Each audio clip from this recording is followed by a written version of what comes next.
Hey everyone, it's George from Blockchain TXP and today is the 11th of September 2023 and unfortunately guys, the global cryptocurrency market is not looking good at all. The price of Bitcoin is down and generally speaking the sentiments are not looking good. But listen guys, if you're a Dogecoin holder, 40% of Dogecoin holders are definitely in profit. So it looks like meme coins are definitely making some quick buck. Now in today's episode guys, we're going to be discussing some really important news and that is regarding Nigel Farage. And he's promoting a hashtag called as hashtag don't kill cash. And listen guys, he's recently suffered quite a lot with his banking industry. So we'll definitely go ahead and discuss what that news is all about. And there is also a report which has been published that actually states that since Bitcoin's invention, 88,200 people have become crypto millionaires. And what is really interesting is that over 40,000 people have become millionaires only in Bitcoin alone. So we'll definitely go ahead and explore that news. Now, unfortunately, 2023 is not looking the best year for Binance, and the news that is circulating right now is that the top executives from Binance are definitely leaving the company. But as of now, looks like CZ is still staying as the CEO of the company, so we'll definitely go ahead and explore what that news is all about. And guys, since 2023, one news which has died down is that of Metaverse, but it looks like the news regarding Metaverse is surfacing, and there is a massive news that is published, and that has to do with China. And looks like China wants to be a Metaverse leader and they're doing it really quickly in just a matter of 3 years. So we'll go ahead and discuss if China is going to be the Metaverse leader by 2025. So definitely interesting news. And guys, like we do in every Crypto and Coffee Date podcast, we're going to be discussing two news from Dubai, UAE and the Middle East. Now strangely guys, both the news has to do with gaming and looks like they're merging Web3 with gaming. And surprisingly guys, both the news is trying to merge gaming industry with Web3. So the first news is that Abu Dhabi-based Web3 gaming startup called as Game3S.gg have raised $2 million in a seed funding round, and that seed funding round has been led by Mechanism Capital. So we'll go ahead and explore what that news is. And guys, listen, what I'm going to do is towards the end of that, I'm going to go ahead and share some areas where I don't think Web3 technology merges with gaming industry as of now, but maybe as in when new cryptography methods are developed, there is a very high possibility that maybe gaming and Web3 might merge well together. And the second news guys has to do with the Kingdom of Saudi Arabia. And the news is that Saudi Arabia looks to blockchain gaming and Web3 to diversify economy. Now mind you guys, this is just an article which is published by Cointelegraph. So what I'm going to be doing in today's episode is I'm going to be sharing my thoughts and opinions on it. Now there is a very high possibility that if you're working in the so-called Web 3.0 industry, you would definitely not like what I'm saying. Because to be honest guys, according to me, Web3 is just about hype and there is very little use case, but nonetheless I'll definitely go ahead and share my thoughts and opinions on that. And listen guys, if you disagree to it, mention your thoughts and comments in the comment section below. So quite a lot to cover guys in today's episode, so let's kick start with it right away. Welcome to the Crypto and Coffee at 8, the daily podcast that keeps you up to date on all latest developments in the world of cryptocurrencies, blockchain and NFTs. Join us Monday to Friday as you kick off your day with a cup of coffee and a deep dive into the exciting and rapidly evolving world of digital assets. We'll cover the latest news and trends in the cryptocurrency and blockchain space, as well as delve into the growing world of NFTs or non-fungible tokens and Metaverse. Plus, we'll keep you updated on the latest developments from Dubai, UAE and the wider Middle East region. Whether you're a seasoned crypto enthusiast or just getting started, Crypto and Coffee at 8 has something for you. Our expert host will provide insight and analysis on the most important topics in the industry and help you stay up to date on the latest developments. We'll bring you interviews with leading figures in the crypto and blockchain space and explore the ways in which these technologies are changing the world around us, from the impact on traditional financial systems to the potential for revolutionizing industries and transforming societies. We'll cover it all on Crypto and Coffee at 8. So tune in and join us for a daily dose of Crypto and Coffee at 8 and let's stay ahead of the curve together. We'll start your day off right with the most important news and insights from the world of cryptocurrency, blockchain and the Metaverse and help you navigate this exciting and rapidly evolving landscape. In Crypto and Coffee at 8, the daily podcast covers the latest developments in the world of cryptocurrency, blockchain and the Metaverse. We'll also bring you updates on the latest news from Dubai, UAE and wider Middle East region. This also includes a range of topics such as developments in the local and blockchain industry, including new projects and initiatives, regulatory updates, and policies related to cryptocurrency and blockchain in the region, local and regional events, and conferences focused on crypto and blockchain, interviews with leading figures in Dubai, UAE and Middle East crypto and blockchain community, coverage of any significant news or events related to cryptocurrency and blockchain in the region. By covering these local and regional developments, in addition to the wider world of cryptocurrency and blockchain, Crypto and Coffee at 8 aims to provide a comprehensive overview of the industry and its impact on the Dubai, UAE and Middle East region. Now before we kickstart today's episode, I have an important message, so check this out. Thank you to our sponsors for being part of the Blockchain DXB journey. Firstly, Advanced Media. Advanced Media, guys, is the largest distributor of professional video, photo, broadcast and cinematic equipment and accessories in the Middle East and MENA region. With over 2 decades of experience, Advanced Media is now the largest distributor in the Middle East, representing more than 100 recognizable brands, including brands such as Zeiss, DJI, Hasselblad, Red and Rode. As a matter of fact, guys, the very mic that I'm recording is being sponsored by Advanced Media as well, and Advanced Media has showrooms in Saudi Arabia and services as well. Looks like they're definitely taking the Middle East by storm. And here's the beautiful thing, guys, they're taking corporate social responsibility very seriously, and they're focusing on 3 P's, that is people, planet and prosperity. Now listen, guys, if you do want to find out more information regarding the statement of corporate social responsibility, check out the website, that is www.amt.tv. And here's the beautiful thing, guys, they also want to be a leader and set an example and reputation as a pioneer and member of the community. And in doing so, guys, they also have an AMT scholarship with SAE Institute in Dubai, UAE, so definitely check it out.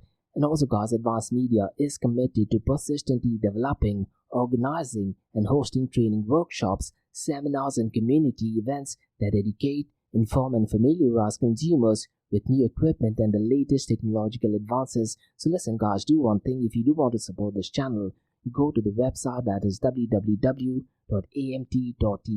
and follow the social media channels as well. All of the details are in the show notes below. Next, Shaloop Group, a luxury retail and distributor which is headquartered in Dubai, are getting into the NFT game. And here's the deal, guys.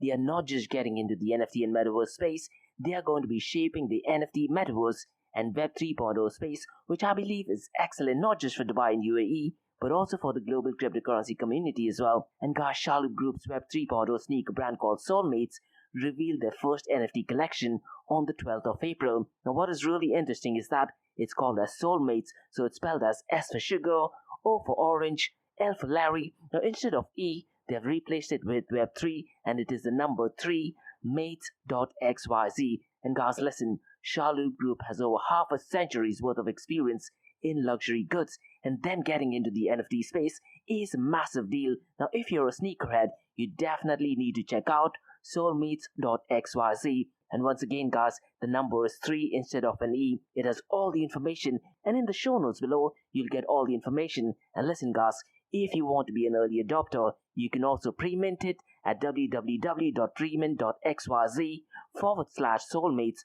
So definitely check it out. And they have a Discord community as well. And guys, Nick, who is the head of corporate innovation at Shaloop Group and also the co-founder of Soulmates, has a WhatsApp group where he constantly provides updates in the area of NFTs, Metaverse and Web 3.0. So guys, check out soulmates.xyz and be part of the Soulmates OG NFT that is definitely going to shape the industry. Next, listen guys, there are 3 things I'm absolutely passionate about. One is death metal, ice cold beer, and the third one is extreme sports, and that is Tough Mudder.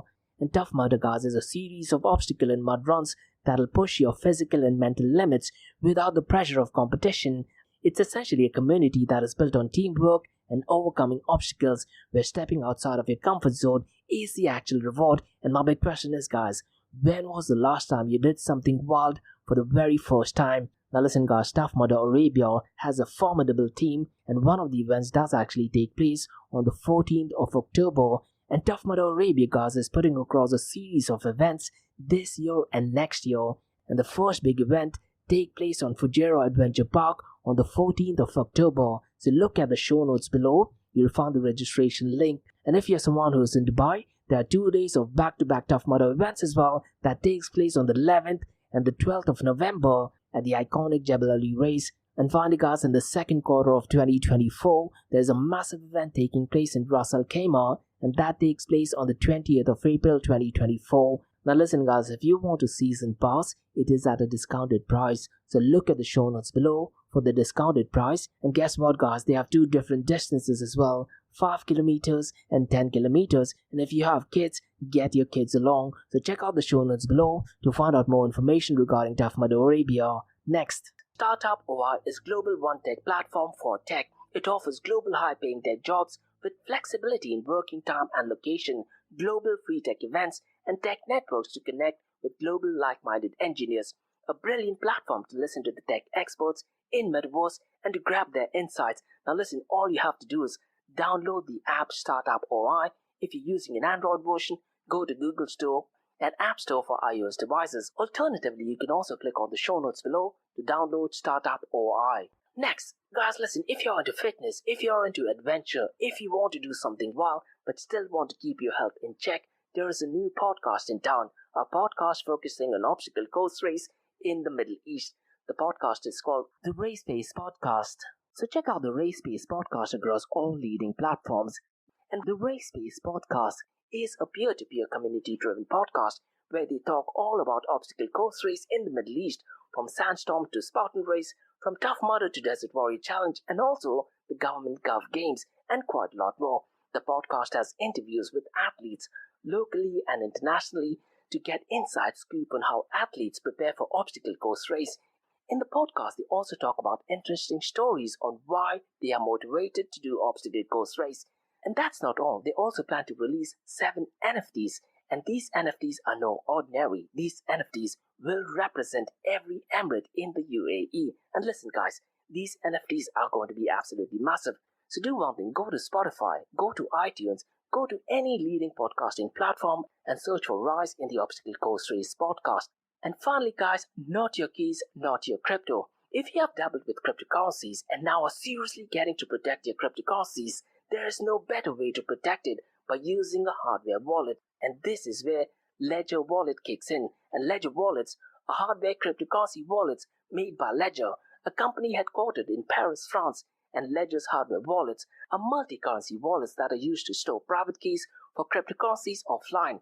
And Ledger offers 2 hardware wallets, the Ledger Nano and Ledger Nano X wallets. They are world-class experts with extensive crypto security backgrounds. They continuously look for vulnerabilities in Ledger products in a constant effort to improve the level of security. Now, in today's world, securing these digital assets is a critical challenge, and this is where Ledger kicks in. So click the link below to buy your hardware wallet and support this podcast. It is a brilliant way to support this podcast. So what are you waiting for? The link is in the show notes below. Now guys, since you've taken care of that, let's kickstart by looking at the global cryptocurrency market. And unfortunately guys, the global cryptocurrency market is only at $1.03 trillion, and there is a very high possibility that the market cap of Bitcoin might just go below the $500 billion mark, which we'll definitely talk about it. But before that, let's quickly run through the global cryptocurrency snapshot, because since the last 24 hours guys, it is down by 0.36%. And if you look at the volume since the last 24 hours, it is doing ridiculously low, only at $20.17 billion.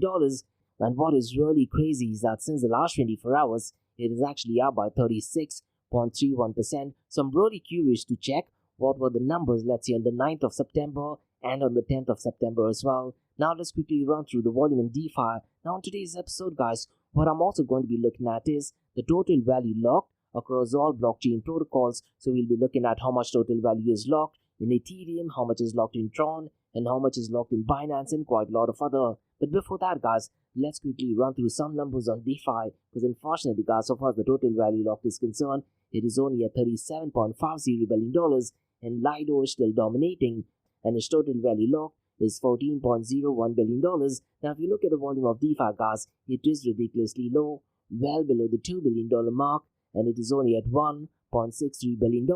And one matrix which I'm really looking on a daily basis is that of decentralized exchange to centralized exchange dominance, and as of now it is definitely looking good at 13.30%. Now one trend guys which I've been observing consecutively for the past 3 weeks is that on Sunday or early hours in Monday in the Middle East, the decentralized exchange to centralized exchange dominance definitely shoots up, but on the next days, that is Tuesdays and Wednesdays, the dominance tends to go down. So really I'm not sure that on Sundays most of the centralized exchange Are they trying to use a decentralized exchange to go ahead and transfer the funds? Most likely that is what it looks like. Now as of today guys, DeFi is accounting for 8.08% of the total crypto market 24-hour volume. Let me just run through the 24-hour volume of decentralized exchange, because the first one is Uniswap and its volume is $593.44 million. To be honest, this number does look really good considering the fact that we are looking at this number in the early hours of Monday in Middle East, which to be honest is still Sunday in the Western countries. The second decentralized exchange volume is PancakeSwap and its volume is $222.32 million. Maverick Protocol is number third at $75.17 million. Dodo is at number 4 and its volume is $52.79 million, and Core Finance guys at $43.72 million. Now let's quickly run through the volume of stablecoins, because once again guys, the volume is ridiculously low, well below the $20 billion mark. It is only at $18.29 billion, and Tether USDT is leading the pack at $14.89 billion. Now look at this guys, the total cryptocurrency market volume is at $20.17 billion. Out of this $20.17 billion, Tether USDT is accounting for $14.89 billion. Imagine what would happen if Tether USDT were to go belly up. That'll be absolutely catastrophic, isn't it? Now the number second protocol so far stablecoins is concerned, and I'm talking about only the 24-hour volume, is Circle USDC, and it is at $2.10 billion. And the third one guys for a change is Binance BUSD again, but its volume is well below the $1 billion mark. It is only at $620.47 million. And later on guys, we are going to be discussing some negative news regarding Binance, and looks like the top executives are trying to leave Binance, and that is because of the US Department of Justice aggressively going after Binance and CZ as well. So we'll definitely touch base on that. Now guys, let's quickly run through the market cap, 24-hour trading volume and dominance between Bitcoin and Ethereum. And I wouldn't be surprised guys in the next few days if the market cap of Bitcoin goes below the $502 billion mark. Now around the 19th of this month, Jerome Powell will be announcing the interest rate hike, and because of that news, I'm pretty much sure it's going to negatively impact the price of Bitcoin and cryptocurrencies, and that will definitely have a massive impact on the market cap of Bitcoin and Ethereum. So as of now, it is at $502 billion, and it's going to be really interesting to see as and when we get some more information regarding Jerome Powell, because that will significantly impact the market cap of Bitcoin. Ethereum's market cap guys is well below the $200 billion mark. It is at $193 billion. If you look at the 24-hour trading volume, Bitcoin is $8.14 billion, whereas Ethereum is half of Bitcoin's 24-hour trading volume at only $4.4 billion. The dominance guys of Bitcoin and Ethereum is relatively the same. Bitcoin's dominance is 48.60%, Ethereum's dominance is 18.80%. Now guys, let's quickly run through the total value locked in all chains, and to be honest guys, this is the very first time I'm actually looking at this number, because I want to find out what is going on in the DeFi world, because to be honest guys, the numbers are definitely not looking good. Now so far as the total value locked is concerned, we'll be looking at the top 5 blockchain protocols, and the first one is no surprise guys, is Ethereum, and so far as the total value locked is concerned, it is only at $21.06 billion. And guys, what you can do is you can look at this data via dappradar.com as well. And under Ethereum, there are 910 protocols that actually deal or make transactions so far as total value locked is concerned. The second one is Tron blockchain. To be honest guys, this was surprising, because I was under the impression that it might be Binance BNB chain. That is definitely not the case. As far as Tron is concerned, $5.56 billion is locked in this protocol. And in Tron blockchain guys, there are 25 protocols that are aggressively dealing with DeFi. The third one guys is Binance sidechain, and the total value locked is $2.84 billion. And listen to this guys, the number of protocols are 646. So definitely something shady going on either in BSC or in Tron blockchain. To be honest guys, both of them are notorious companies, but I do feel that there's something notorious going on so far as Tron blockchain is concerned. Now the number 4 protocol so far as total value locked is concerned is Arbitrum, and $1.66 billion is locked in this protocol, and the number of protocols working in Arbitrum is 450. And finally guys, the number 5th is Polygon, and the total value locked is $770 million, and 472 protocols are working on the Polygon. So to be honest guys, this is really a weird matrix, isn't it? And what I'm going to be doing is guys, I'm going to be looking at this data in detail, because to be honest, I definitely wouldn't be surprised if we do find out some shady activity going on either in BSC or in Tron. Now guys, before we look at the king of all kings, Let me quickly run through a protocol that is currently ranked at number 97th via CoinMarketCap, and it is called as GMX. And GMX, guys, is essentially a decentralized cryptocurrency exchange that operates differently from traditional exchange, or also called as CEX or centralized exchange, and it employs an automated market model, also called as AMM, similar to what you find on decentralized exchange or called as DEX, something similar to, let's say, Uniswap. This means, guys, that instead of using order books to match buyers and sellers, what GMX does is it actually relies on liquidity pools to facilitate trades, and GMX features a unique native liquidity pool called as GLP, that is G for George, L for Larry, and P for Peter. And this pool, guys, contains a mixture of cryptocurrencies such as Ethereum, Bitcoin, Link, Uniswap, Circle USDC, Tether USDT, DAI, and quite a lot of others as well. And the prices of these assets in the GLP pool are determined by Chainlink's Oracle, which collect price data from top exchanges. And so far as tokens are concerned, guys, they have two tokens, one is GMX and GLP tokens. And GLP is used for providing liquidity to exchange, and liquidity providers who add assets to GLP receive 70% of the fees generated on the GMX platform. And here's the interesting bit, guys. Unlike some other liquidity pools, GLP doesn't suffer for impermanent losses, which is a risk for liquidity providers and certain decentralized exchange. And so far as GMX is concerned, it serves as a utility token and is used for governance within the platform. It also gives token holders a say in decision-making process on the platform. Now let me very quickly run through the token supply, guys, because there are 8.7 million GMX tokens in circulation, and the market is expected to supply 13.25 million GMX tokens, and the distribution of these tokens is divided among various purposes, including migration, liquidity provision, vesting, marketing, and team incentives as well. And so far as the security measures are concerned, GMS is secured on two different blockchains, that is Arbitrum and Avalanche as well. And Arbitrum, guys, as you know, is a layer 2 blockchain that relies on Ethereum for security, ensuring the validity of transactions, and Avalanche, on the other hand, uses a unique consensus mechanism that allows for fast and secure transaction processing. And when I tried to do some research, guys, I did actually find out that in order to provide safety for its smart contract, GMS has undergone audits by EBDK Consulting, and they also maintain an active bug bounty program on Immunify to encourage security researchers to identify vulnerabilities. Now, to be honest, guys, I'm not a massive fan of it, but in case you do want to go ahead and buy GMS tokens, it is definitely available on Binance, KuCoin, and Kraken as well. So essentially, in summary, GMX is a decentralized exchange with a unique liquidity pool called as GLP and its own tokens called as GMX and GLP, and it offers a different trading experience compared to centralized exchange and uses secure blockchain technologies. And GMX tokens can be purchased on exchanges such as Binance, KuCoin, and Kraken as well. Now, what are your thoughts, guys? Are you a fan of decentralized exchange and GMX?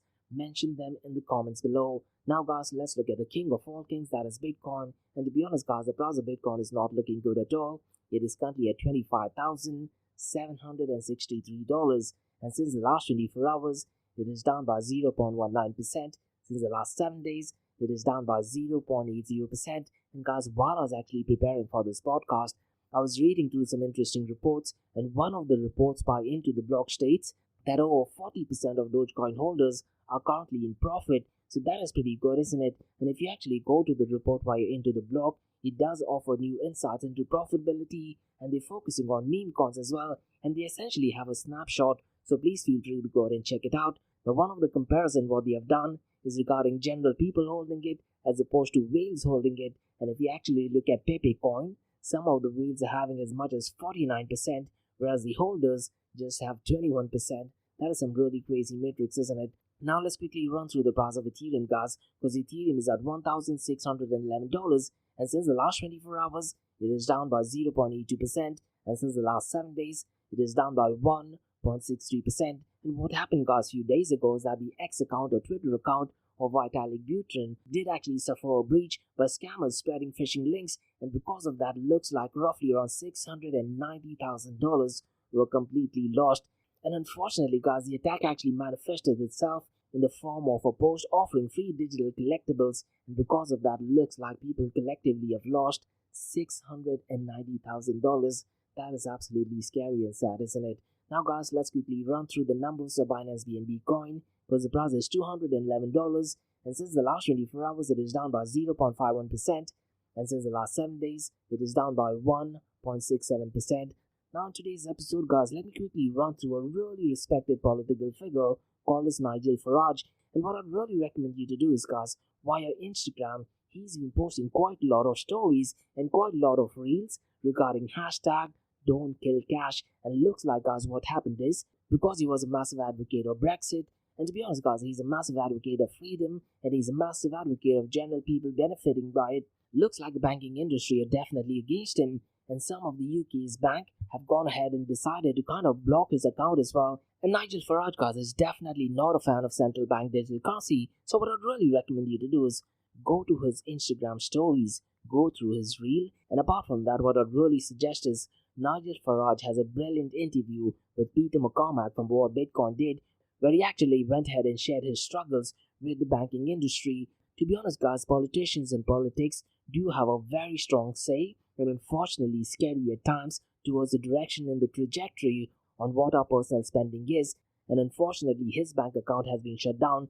Now imagine if a powerful person like Nigel Farage's bank account has been shut down, what could happen to an individual person?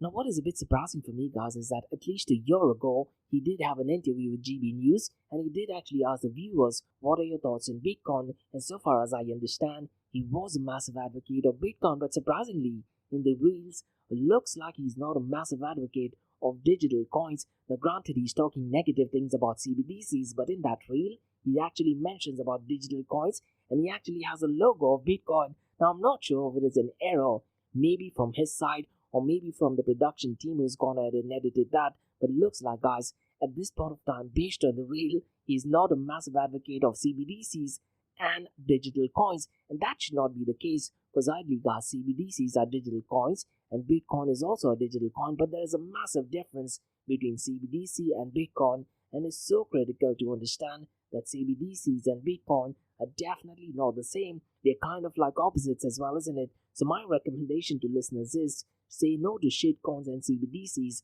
but say yes to Bitcoin, and the hashtag ideally should definitely be don't kill cash, and probably don't kill Monero as well, because to be honest, guys, Monero or privacy preserving protocols are definitely banned in some of the countries as well. So what I'd really recommend you to do is, guys, go to my website www.blockchaindxp.com, and in the second tab you will see something called as blockchain, and if you scroll down, you will see a presentation or PDF file on central bank digital currencies, and essentially there are two files. What I'd recommend you to do is download the second file. In the second file, you will see key differentiation between central bank digital currency and Bitcoin. Now, so far as Nigel Farage is concerned, guys, I really am hoping that there was some kind of error in actually showing the Bitcoin logo, where he actually accidentally tried to mean central bank digital currency. Now, what are your thoughts, guys? Because so far as I understand, Nigel Farage was definitely invited to speak to some of the Bitcoin related conference as well. So it's going to be really interesting to see once that thing gets fixed. Now, guys, let's discuss second news, and that is to do with global wealth redistribution. And a report has been published by Henley and Partners, which actually reveals an interesting insight on the world's 56.1 million millionaires, and a notable 88,200 have owned fortunes in cryptocurrencies. Now, what I really want to find out is, out of this 88,200, how many of them were already millionaires? I wouldn't be surprised if well over 50,000 of them were already millionaires. Now, the report also states that as of now, that there are 422 million individuals globally who own cryptocurrencies, and in that report they also go and state that Singapore is leading the pack and is currently at number 1 in the cryptocurrency world, and Switzerland currently is at number 2nd, and United Arab Emirates, guys, is at number 3rd. And what I really liked about this report, guys, it actually states that out of a total of 88,200 millionaires, 40,500 people became millionaires only with Bitcoin, and that just shows the power of Bitcoin. But listen, guys, I wouldn't be surprised that out of this 88,200 people, over 50% of them were already millionaires, because if you look at what is going on right now, Bitcoin is turning out to be a play only for multi-billionaires, millionaires, celebrities, and influencers. People, let's say in Gambia, South Africa, India, or in underdeveloped countries, definitely cannot go out and afford to buy any Bitcoin, isn't it?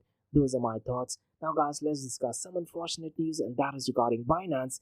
And looks like Binance is having one of the worst years in 2023, and Binance has actually seen a departure of 10 key executives from various departments in the first 9 months of 2023. And the latest to actually leave Binance is Helen Hai, and she's actually the executive president of Binance, who also announced her resignation on 6th of September.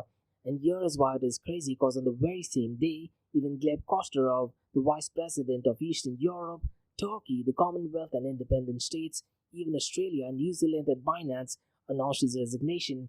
And along with that, even the CIS general manager Vladimir Smirowicz announced a resignation. And look guys, looks like the SEC is aggressively going after Binance directly and indirectly. And apart from them, 4 top executives from Binance reportedly all left on the same day after Binance's response to United States Department of Justice investigation. And look guys, one thing which I've said several times, the main goal or intention of Bitcoin was separation of money and the state. Unfortunately, politics and politicians, at least for now, still have a very strong say in the trajectory and direction of Bitcoin. And guys, while I was preparing for this podcast, I was also reading a news regarding Brian Armstrong, who's a co-founder and CEO of Coinbase, and he was actually saying that cryptocurrencies will play a vital role in the 2024 election, and he actually gave out some numbers in terms of the number of people actually having cryptocurrencies definitely supersedes the number of people actually having electric vehicles. So it looks like cryptocurrencies could actually be a very important topic going into 2024 election in the United States of America. Now guys, let's discuss some news, and that is regarding Metaverse. And looks like guys, China is aggressively moving fast ahead in the Metaverse industry, and China's Shandong province has announced its plan to establish itself as global leader in the Metaverse. And to be honest guys, they're doing it very quickly. They want to do it by 2025, and South China Morning Post also states that China wants Metaverse firms with global influence and plans for up to 5 industrial clusters by 2025. And look guys, China has plans to develop the Metaverse, and as we know guys, Metaverse is like a virtual world where people interact digitally. And what China wants to do is they want to utilize artificial intelligence, blockchain and virtual reality to make the Metaverse useful for industries like manufacturing, automotive, aerospace and even more. And they're aiming to create 3 to 5 influential Metaverse companies by 2025 and build 3 to 5 technology clusters for this purpose. And they hope this will boost manufacturing efficiency and make industries more advanced and eco-friendly. And key technologies involved include blockchain and hardware innovation as well. And the Metaverse, guys, as we know, involves virtual reality, augmented reality and mixed reality as well. And guys, in my episode that I released on Friday, I actually discussed if the Metaverse is dead. So please feel free to go ahead and check out my thoughts and opinion on it. Now, so far as China is concerned, guys, China's various regions are also investing in Metaverse to support their economies and traditional industries. And even Henan province in China aims to create a significant Metaverse industry. And Shanghai has also set up a fund for Metaverse development as well. So it's going to be really interesting to see what kind of role China plays in the Metaverse. Now guys, let's discuss 2 news from Dubai, UAE and the Middle East. And both the news guys has to do with gaming, and they are trying to merge it with Web 3.0. And the first news guys is Abu Dhabi based Web 3 gaming startup called as Game3S.gg raised $2 million in a seed funding round, which was actually led by Mechanism Capital. So let me go ahead and explain what that news is all about, because the funding round guys was led by Mechanism Capital and included major venture and angel investors as well. And Game3S.gg specializes in curated Web3 gaming content, and it was launched in November, and they already have 60,000 registered gamers. And the company guys now lists more than 200 games across 15 blockchains as well. And Omar Ghanem is the co-founder and CEO of Game3S.gg. And so far as Web3 is concerned guys, it is a key focus characterized by decentralized applications and blockchain-based economics, isn't it? Now Game3S.gg aims to be a one-stop Web3 gaming super app, and the company is part of AD Gaming, promoting gaming and esports in Abu Dhabi, and they hosted the first Game3 Awards in December, attracting a large audience. And Abu Dhabi, guys, as you know, is becoming a regional hub for Web3 gaming industry. And gaming industry, guys, to be honest, has expanded a lot during the COVID-19 pandemic, isn't it? And Saudi Arabia and UAE lead the Middle East so far as the gaming industry is concerned, and Game3S.gg plans to eliminate barriers to blockchain gaming with advanced features, and these features include social logins, player-owned item management, and quite a lot more. And the company also aims to set a gold standard for Web3 gaming as well, and they also seem to become the definitive home for Web3 gaming. And the gaming industry, guys, in the Middle East is seen as having significant potential for growth. Now listen guys, me personally, I'm not a fan of gaming industry merging with Web 3.0, The gaming industry is absolutely brilliant, but so far as Web3 is concerned, guys, let me go ahead and share at least 3 negative areas of Web 3.0 merging with gaming. The first one, guys, is complexity and accessibility. And you need to understand, guys, so far as Web3 technology is concerned, it often relies on blockchain and decentralized systems, which can be complex for average users to understand and navigate as well. And this complexity may hinder mainstream adoption as it requires a certain level of technical knowledge and familiarity with cryptocurrencies and blockchain technology. The second one, guys, and probably the most, is scalability challenge. Now, many Web3 applications are built on blockchain networks like Ethereum, which, to be honest, guys, have faced scalability issues, resulting in low transaction speed. And apart from that, they often have extremely high fees during periods of high demand. And to be honest, guys, I don't think at this point of time, merging the gaming industries with so-called Web3 will be an ideal fit. And because of the transactions per second, this can actually limit the efficiency and usability of Web3 platforms, especially for activities that require fast and inexpensive transactions. And when you talk about gaming industry, imagine, guys, you're trying to play a game and you have to wait for a few seconds. That is an absolute nightmare. But with Web3, it is possible that you'll have to wait maybe for 10, 20 minutes, maybe even longer as well. And finally, guys, the third point is regarding regulatory uncertainty. Now, so far as Web3 technology is concerned, guys, at this moment, it is still operating in a regulatory gray area as governments worldwide are currently grappling how to regulate cryptocurrencies, even NFTs and tokens, and even Web3 assets. And there is uncertainty about future regulations as well, isn't it? And this ambiguity can actually deter businesses and investors from fully embracing Web3 technology due to concerns about compliance and potential legal challenges. Now, at this point of time, guys, until and unless we truly don't understand what the blockchain trilemma problem is, I don't think gaming industry merging with Web 3.0 is a right fit. But let's say if you were to look at it at a longer time horizon, let's say 8 to 10 years from now, hopefully we have better cryptography methods. Hopefully we are able to solve some of the complexity, some of the scalability, some of the accessibility, and some of the regulatory challenges. Those are my thoughts and opinion on it, guys. Now, guys, let's discuss the second news, and that once again has to do with gaming and Web 3.0. And the news is that Saudi Arabia is looking to blockchain gaming and Web 3 to diversify its economy. And mind you, guys, this is an article which is actually written by Cointelegraph. So let me just do one thing, guys. Let me just briefly run through what that article states, and then I'm going to share my thoughts and opinion on it. Now, what the article states is that Saudi Arabia is actively diversifying its economy beyond oil dependence, focusing on emerging technologies like blockchain, artificial intelligence, and gaming. And Web3 experts believe that Saudi Arabia is highly interested in Web3 technology, seeing it as the future of gaming. And Saudi Arabia and the United Arab Emirates are driving the growth of Middle East gaming market, with Saudi Arabia representing 45% of the sector, and it's currently valued at $1.8 billion.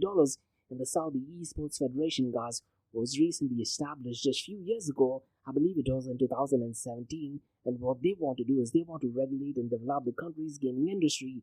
And the Saudi government, guys, has invested $38 billion in the gaming sector through its public investment fund, aiming to become a global gaming hub.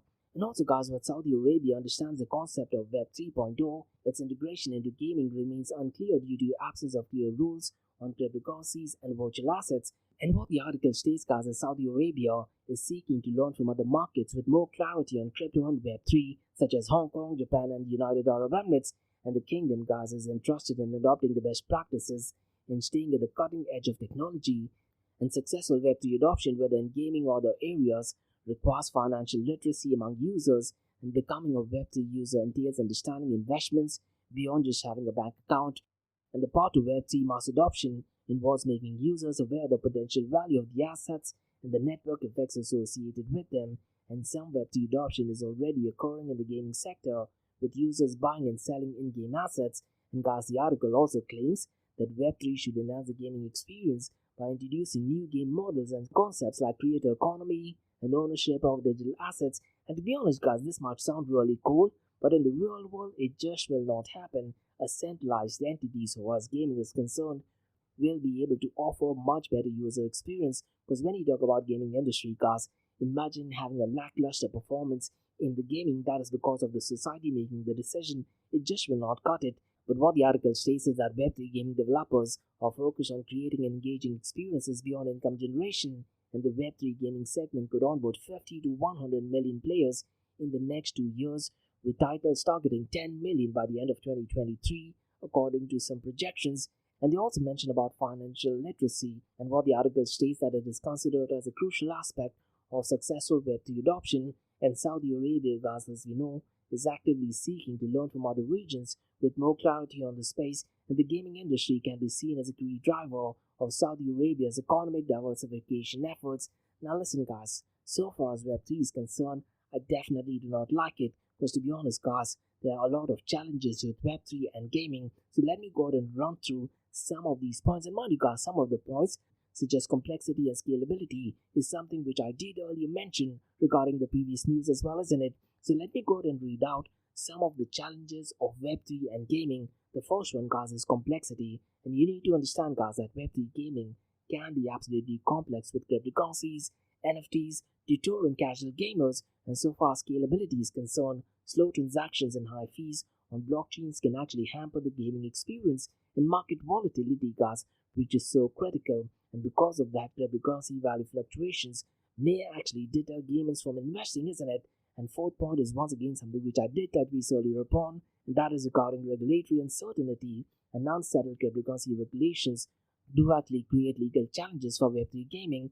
And the next point, guys, is regarding ownership, and owning rare NFTs can actually create an uneven playing field, favoring those with resources, and looks like a lot of whales could definitely be benefited by it. And what these whales will do is they will say that it is a creator economy, and that's how they're going to promote it. And the next point is, guys, regarding privacy concern. And look, guys, transparent blockchain might actually be a benefit, but it may also clash with gamers valuing anonymity as well. And the next point, guys, is regarding technical barriers. And listen, guys, managing wallets and virtual assets can be a significant technical hurdle. And rather than doing that, the gamers would actually be interested in focusing on the gaming, isn't it? And the next point, guys, is regarding environmental impact and energy-intensive mining. In some blockchain that uses proof of work does actually raises environmental concerns as well. The next point, guys, is regarding user experience. Now look, guys, Web3 might sound cool, but integrating Web3 can introduce complexities and security issues as well. So what are your thoughts, guys? Do you agree to it or do you disagree to it? And finally, guys, the next 2 points that I'd like to talk about is legal and tax implications and monetization disruption. And so far as legal and tax implication is concerned, Web3 gaming may bring legal and tax complexities for users. And so far as money disruption is concerned, the shift to Web3 does actually sound cool, but it also means that it will actually disrupt traditional gaming monetization models. So what essentially would happen is, let's say if Apple is offering you a brilliant gaming experience, rather than having a centralized entity, let's say like Apple, it will be the community who gets to decide regarding the user experience. And look, guys, like it or not, a centralized entity will offer a much better user experience, particularly in gaming, particularly even in Metaverse as well. Imagine having the user experience designed by the community. It'll be absolutely catastrophic. Now, if you do disagree to it, what I'd really recommend you to do is look at a project called as Open Bazaar, and that is fully developed by the community. And you can also look at Decentraland for that matter. The user experience in Decentraland is absolutely horrendous. Rather than having a 10x better user experience, it is having, let's say, a minus 10x user experience, isn't it? Those are at least my thoughts on it. And that's about all, guys, on Crypto and Coffee Day from Blockchain DXB. In case you like listening to this podcast, please click on the follow button, give it a 5-star rating, and share the word across. And guys, in the next few minutes, we're going to have an Ask Me Anything series where you listeners can ask any questions regarding Bitcoin, blockchain, beyond blockchain, cryptocurrencies, NFTs, DeFi, and Metaverse. So let's kickstart with the Ask Me Anything series.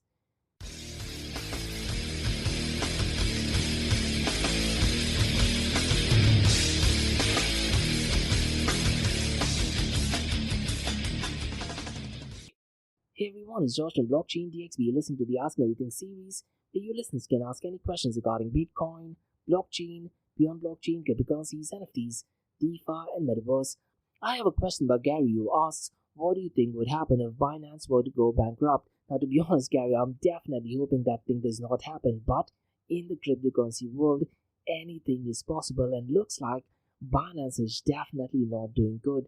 Now, mind you, in the past, Gary, I've definitely answered a similar question, and what is a bit crazy is that roughly around a few months ago, someone did actually ask me if Binance is actually bigger than Bitcoin. At that point of time, after researching and doing quite a lot of information, I did actually say that Binance might just be a bit stronger than Bitcoin.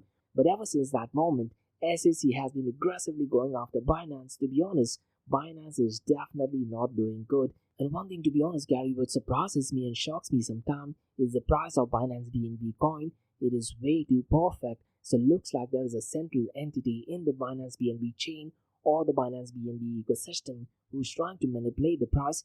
And roughly around a month ago, I did talk about an hard fork which did actually take place without the consent of the community. So going back to your question, if Binance were to go belly up, it will definitely have a massive impact, not just on cryptocurrencies, but in the general trust that we have in the finance world as well. Because look, when you talk about Bitcoin or cryptocurrencies, the whole idea is that you don't rely on human beings, you don't rely on gaming, you don't rely on central entity, you don't rely on any central mediary. Rather, it is peer-to-peer, and the trust element is actually replaced by cryptography, mathematics, and algorithm, and that is actually what Bitcoin is. But because of the rise of shitcoins, I wouldn't be surprised if directly or indirectly Binance does go belly up. And one of the strangest metrics, Gary, which I'm tend to look at is, and you might have heard this several times in my Crypto and Coffee a Day podcast, is that of Binance BUSD. And at this point of time, it has gone down so bad, I don't even look at Binance BUSD. And Binance BUSD's market cap used to hover somewhere around the $16 billion mark.